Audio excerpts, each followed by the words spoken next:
Good morning friends. I hope आप लोग बहुत अच्छे से होंगे, बहुत मज़े में होंगे और मेरे चैनल में आप लोगों का बहुत बहुत स्वागत है।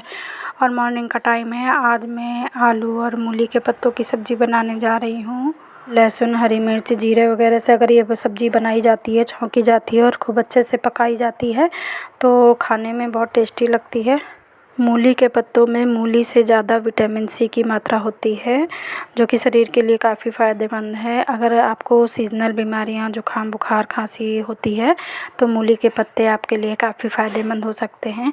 और मेरे यहाँ तो इसे बहुत पसंद किया जाता है और जब इसे खूब अच्छे से कुरकुरा सा बना लेते हैं, पका लेते हैं तो और अच्छी लगती है। और अब ये है मेरे दोपहर का टाइम, तो सब काम से फ्री होकर मैंने यहाँ पर 2 ब्लाउज़ थे तो उसे कटिंग करनी थी। तो फ़िलहाल मैं अभी एक ही ब्लाउज़ की कटिंग कर रही हूँ। तो आज हस्बैंड जी की छुट्टी है तो वो सो रहे हैं और मैं दोपहर में अपना काम कर रही हूँ। मतलब सभी लोग घर में लेटे हुए हैं, सो रहे हैं अपने अपने रूम में और मैं अपना काम कर रही हूँ। तो यहाँ पर पहले मैं ब्लाउज़ की कटिंग करूँगी और कई दिन के कपड़े रखे हुए हैं प्रेस करने के लिए, तो मैं उसे भी प्रेस करूँगी।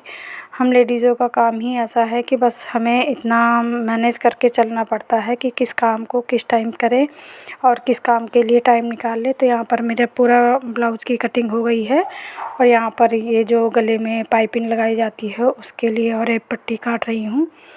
तो कपड़ा काटने में अगर आप बहुत दिमाग लगा के काम करते हैं कि किस तरह कहाँ से हम कपड़ा निकाल लें तो कपड़े की भी बचत हो जाए और हम अच्छे से अच्छा कपड़ा मतलब पूरा जो हम ब्लाउज़ या सूट जो भी बना रहे हैं बना सकें। और साथ ही साथ हमारा जो कपड़ा बच रहा है इस तरह से बचे कि वो आगे किसी काम आ सके। मतलब ऐसा ना हो, कुछ लोग ऐसे कटिंग कर देते हैं कि जो कतरन है वो बिल्कुल बेकार हो जाती है, उसके बाद वो काम नहीं आती, मतलब इतने छोटे छोटे टुकड़ों में बढ़ जाती है। तो यहाँ पर मैं मतलब कोई भी सूट काटूँ या ब्लाउज़ काटूँ, मैं इसी तरह दिमाग लगाकर कटिंग करती हूँ कि जो भी निकले वो टुकड़ों में ना निकले, एक किनारे से इस तरह का थोड़ा सा पीस निकले कि आगे हम कुछ बनाना चाहें तो उसे हम लगा सकें। नहीं कुछ है तो किसी कपड़े में डिज़ाइन डालना है या कुछ है तो एक थोड़ा सा बड़ा सा कपड़ा हो, चाहे तो आप वो इस तरह कटिंग करिए कि वो छोटे छोटे टुकड़ों में बढ़ जाए और चाहे तो इस तरह निकाल लीजिए कि एक साइड करके हम कटिंग कर लें, अच्छा सा हमारा कपड़ा भी बन जाए और जो बचा हुआ कपड़ा है वो थोड़ा इस तरह निकले जैसे काम आ जाए। और कटिंग करने के बाद मैंने वो सब समेट के रख दिया है। और अब क्योंकि कई दिन से मैंने प्रेस नहीं की थी तो मेरे भी कपड़े थे, हस्बैंड जी के भी थे और बेटे के भी थे, तो तीनों लोगों के कपड़े हो गए थे बहुत ज़्यादा। अगर मतलब अभी नहीं करूँगी तो फिर काफ़ी ढेर लग जाएगा। और आप लोग देख रहे होंगे कि आज मैं फ़र्श पर बैठ के प्रेस कर रही हूँ क्योंकि आज छुट्टी का दिन है। तो हस्बैंड जी बेड पर सो रहे हैं जहाँ पर मैं बैठकर प्रेस करती हूँ, तो वहाँ पर वो लेटे हुए हैं, सो रहे हैं, तो मैं उन्हें डिस्टर्ब नहीं करना चाहूँगी, इसलिए मैंने फ़र्श पे ही एक दरी बिछा ली है और उसी में प्रेस कर रही हूँ।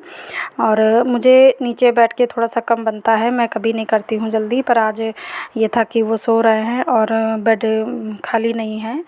और या तो फिर टेबल होनी चाहिए, तो टेबल आगे वाले रूम में है तो वहाँ पर मतलब मेरा सारा काम तो पीछे ही होता है, मैं आगे जल्दी जाती नहीं, वहाँ पर बेटा अपनी पढ़ाई वढ़ाई कर रहा है।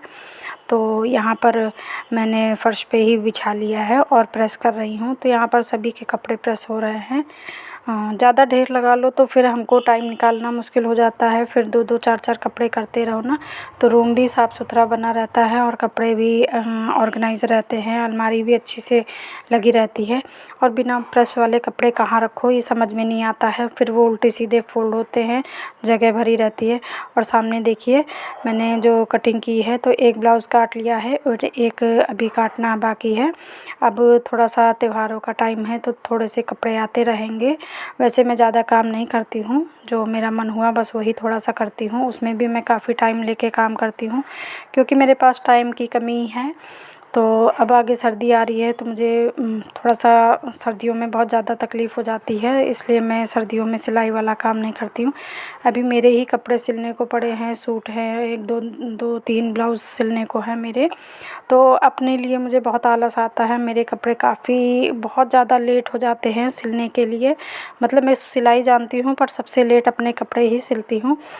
और अभी मम्मी बाहर गई हुई हैं, हो सकता है अभी वो दिल्ली गई हुई हैं बेटी के पास, और वहाँ से आएंगी तो हो सकता है फिर से वो कपड़े ले आएँ, तो उनके मुझे पहले ही सिलने पड़ेंगे क्योंकि वो बहुत जल्दी जल्दी करती हैं, नहीं हमारा पहले सिल दो, तुम किसी का सिलो चाहे ना सिलो। तो भाई सास हैं तो थोड़ा सा हुक्म मानना ही पड़ता है। तो अब इसके बाद अब मैं थोड़ा सा टाइम निकालूँगी, फिर मैं अपने कपड़ों में भी अभी मुझे साड़ी वाड़ी में फॉल वगैरह लगानी है और सूट और ब्लाउज़ सब सिलना है अपना। तो अपने लिए मुझे बहुत सोचना पड़ता है किस टाइम में टाइम निकालूं, और सबसे ज़्यादा मेरे पास टाइम की कमी है क्योंकि जब हम अकेले करने वाले होते हैं और जब हम गांव और शहर सब जगह से अटैच होते हैं तो शहर का भी सारा काम होता है, और जो राशन पानी का काम है वो भी, अगर हमारे यहाँ खेती ना होती तो फिर ये सब चीज़ें नहीं करनी पड़ती, बस सब चीज़ें रेडीमेड आ जाती, तो वो भी टाइम बच जाता मेरा। और फ़िलहाल हस्बैंड और बच्चे सब बाहर जाने वाले हैं, तो जो कुछ करना है बस हमें अकेले ही करना है, तो इसलिए टाइम की बेहद कमी हो जाती है। मेरी तरह ऐसी कई औरतें होंगी, कई लेडीज़ें होंगी जिन्हें मतलब सारा दिन काम में ही निकल जाता है और अपने लिए टाइम नहीं निकल पाता है। तो ये तो घर गृहस्थी है, कुछ ना कुछ लगा ही रहता है, और जब हम खुशी मन से ये सब काम करते हैं तो काम बोझ नहीं लगता है। अगर हम हर काम को करने के लिए एहसान दिखाएंगे फैमिली मेम्बर्स को या फिर हम किलस के काम करेंगे तो वो काम कभी पूरा नहीं होगा। मेरा मतलब है मैं जो अपने घर में करती हूँ कि मैं सब काम करती हूँ, पर काम मैं हमेशा अच्छे मन से करती हूँ, और जब अच्छे मन से किया जाता है काम तो काम भी अच्छा होता है और मन भी ख़राब नहीं होता है और टाइम भी बहुत कम लगता है। तो इस तरह एक बार अच्छे मन से काम करके देखिए। और यहाँ पर देखिए सारे कपड़े मेरे प्रेस हो गए हैं। तो बस दोस्तों आज का ब्लॉग इतना ही, अच्छा लगे तो प्लीज़ लाइक कीजिएगा, न्यू है तो सब्सक्राइब कीजिएगा, फैमिली मेम्बर्स में शेयर कीजिएगा, और आपके सपोर्ट की बहुत ज़रूरत है। कल फिर मिलूँगी, बाय बाय, टेक केयर, खुश खुश।